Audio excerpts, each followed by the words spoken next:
안 들어온지 들어왔는지 나가 모를 정도로 버리셔야 돼요. 버려야 남자는 어느 날 그걸 아셔야 돼요.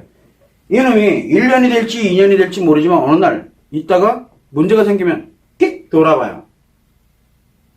그런데 그때까지 내가 기다릴지 안 기다릴지는 그때 일이고, 만약에 그때까지 내가 만약에 기다리고 있다 그러면 그때 때려잡으러 가면 되는 거고, 근데 돌아보지 않는데 쫓아가면은 도망갑니다. 진짜 내 남편을 내가 잡고 싶다 그러면은 놓으세요. 그리고 뒤돌아서세요. 절대 여러분들 뒤돌아섰다 그래서 그 남자를 버리라는 뜻이 아니에요. 서서 나의 길을 가세요. 그래야 그놈아가 때 되면은 돌아봅니다.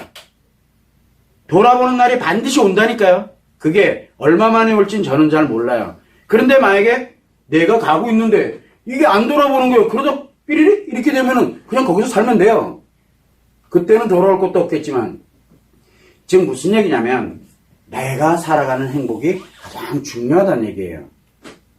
남편이 나를 행복하게 만들 거라는 그런 착각은 절대 하지 마세요. 그거 상간녀들이라는 거예요.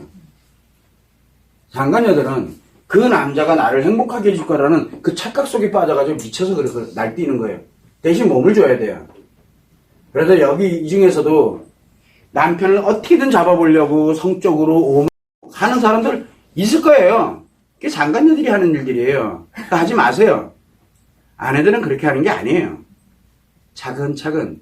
그래서 지금 뭐부터 회복해야냐면 마음부터 회복해놓고, 여러분들한테는 이미 이상 성욕이 만들어져 있기 때문에 몸은 일단 언제든 스탠바이 상태로 있어요. 그러니까 조심해야 되고, 빨리 마음을 회복해요. 성이 움직이면 안 돼요. 지금요. 굉장히 위험해집니다.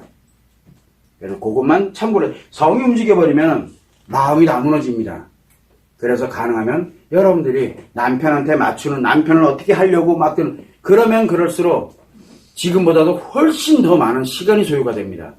돌아와도 돌아온 게 아닙니다. 그거는 나중에 심각한 문제가 발생해요. 그러니까 그거를 참고를 해두시면 됩니다. 절대 그런 일 하지 마. 쫓아도 가지 마. 갖다 버려. 뒤돌아서, 그냥 돌아서야 돼. 돌아서지 않으면 안 된다니까. 오면 오고 가면 가는 게야. 그렇게 해야 돼요. 그렇게 해야 돌아올 가능성이 높아집니다. 남자한테는 얘기합니다. 남자들한테는 만약에 정반대서 오잖아요. 남자들한테 뭐를 죽으라고 쫓아가라 그래요. 남자한테는. 여자한테는 돌아서라 그러죠. 남자가 오게 되면은 남자한테는 죽으라고 쫓아가서 가만히설로 꼬시던 뭐를 하던 아무튼 간에 죽으라고 쫓아가서 계속 주구장창 붙어 있으라 그래요. 이상하죠? 아내 될 경우에 남편이 집에 있는데 아내가 집을 나갔대. 쫓아가 잡아오라 그래요. 쫓아가서 좁혀더라도 잡아오라 그래요. 옆에다 갖다 놓고 싸우는 아니 때려도 대신 싸우지, 주먹 이런 거 휘둘리지 말고 의도 터지는 아이 때려도 그렇게 잡아오라고 얘기합니다. 아내하고는 지금 여러분들하고는 정반대죠. 왜? 그래야 마음이 안 멀어져요. 그래야. 여자는 스트레스와 기타 등등 관련되는 걸 가지고 뭘로 받아들인다 그랬어요? 안으로 잡아 넣는다 그랬잖아요. 근데 대부분 해리가 왔겠죠. 아내가 된 경우는. 그래도 해리가 왔다 해서 감정이 사라진 건 아닙니다. 히스테리 오더라도 맞붙는 아니더라도 절대 내보내서는 안 돼요. 이게 문제예요. 전혀 다른 정반대의 방식으로 들어가는 거예요. 그러면 정반대로 가려면 여러분들은 어떻게 해야 돼요? 여러분들은 돌아서야 돼요. 이 머릿속에서 내려놔야 그놈이 쫓아온다니까요. 지금은 제정신이 아니라서 못 쫓아와서 그렇지, 어느 날 어느 순간에 남자들은 지 기분대로 가기 때문에 어느 순간에 돌아보는 순간이 생겨요. 근데 여러분들이 쫓아가면 돌아보질 않아요. 어차피 의뢰 며칠 있으면 또 나한테 연락 올 거니까. 그렇게 당당하게 그렇게 만들어주지 말고, 그러려니 내비리도요, 버려요. 그러다가 나한테 좋은 남자, 치료되고 좋은 남자 생기면 거기서 살면 되는 기고. 그럼 그때 가서 판단하면 되는 거예요. 왜 벌써부터 그걸 판단해요? 여러분들이 뭐가 잘못됐는데, 아직까 뭐, 처녀 시절하고 지금 달라진 점은, 뭐, 애가 좀 생겼다는 거 밖에 더 있어요. 요즘 혼수품으로도 가지고 가는 판에. 왜? 뭐, 흠이에요, 그게? 그게 무슨 상관이 있어요?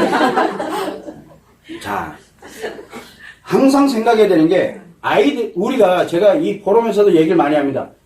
이혼해가지고 아이가 문제 생기는 게 아닙니다. 상처 치료가 안 된 엄마 때문에 아이가 문제 생기는 거예요. 이혼한 가정에서도 아이들 건강하게 잘 큽니다. 엄마가 행복하면 아무 문제 안 생겨요.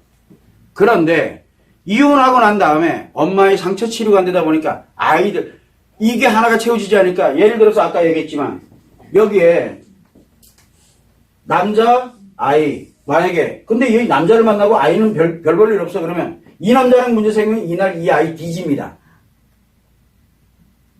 이날 문제 생기면 여기 만약에 남자를 아예 안 만나, 그럼 아이한테 집중해. 그럼 이 아이 어떻게 돼요? 헬리콥터만 되면 이 아이 인생 다 날아갑니다.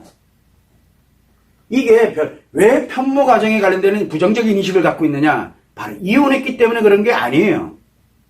그 상처들을 관리를 못하고 행복해지지 못하다 보니까 그걸 고스란히 아이들에게 대물림해 주기 때문에 문제가 생기는 거예요. 그러면 여러분들은 최소한 행복해지고 치료되고 행복해지고 나면은 이혼을 해도요, 두려워할 거 하나도 없어요. 하나도. 아이들 건강하게 잘 큽니다. 아, 그러다가 결혼을 했어? 다른 남자가 생겼어. 이놈이 건강한 놈이야지만 내 옆에 있을 수 있어요. 내가 건강한 사람이기 때문에 건강한 사람은 건강한 사람을 만나게 돼 있거든요. 여러분들이 이렇게 보면, 지금 보면은 마치 남편이 내가 결혼할 때부터 이상했던 것 같죠? 네. 아니에요. 아니라고요. 여러분들은 그게 그 사람이 이상했던 사람이라면 벌써 신혼 때부터 알아봤어요. 이미. 살아보면 금방 알게 돼요. 3일 지나면 다 알게 돼요. 그런데 재밌는 게 오랫동안 왔다는 얘기는 뭐냐면 내가 그 사람이랑 생각보다 잘 맞게 왔어요. 오다가 보니까 조금 이제 어긋난 게 문제가 생긴 거예요, 지금요. 물론 몇 년 전에 또는 10년 전에 문제 생겼을 수도 있어요. 그래서 지금 여러분들이 옛날부터 그 사람을 잘못 만난 게 아니라 잘 살아오다가 삐딱선 한번 탄 게 이 난리가 난 거예요, 지금은. 삐딱선. 그래서 잘못했다라는 말을 쓰기보다는 이놈이 병들었구나를 빨리 알아야 돼요. 그 사람이 그 인생 전부가, 나와 함께 살았던 인생 전부가 잘못된 게 아니라니까요. 여러분들 아무 생각 없이 살아온 때도 있었잖아요.